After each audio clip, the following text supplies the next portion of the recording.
Hey everyone, welcome back to another episode of Gaming Basics.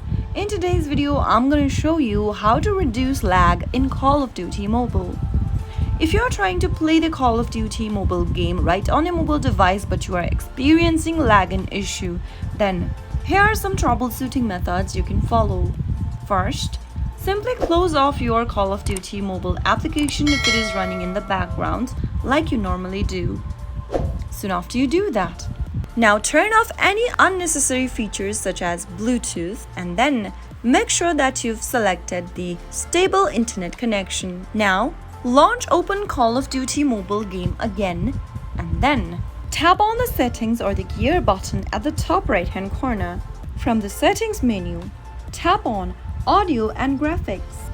Tap on the graphics option at the top and then make sure to reduce your graphic quality by selecting either low or medium.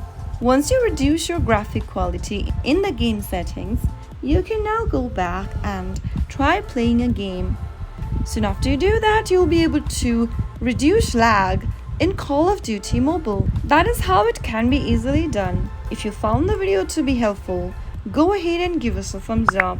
I'll be back soon with more videos like this. Thank you for watching.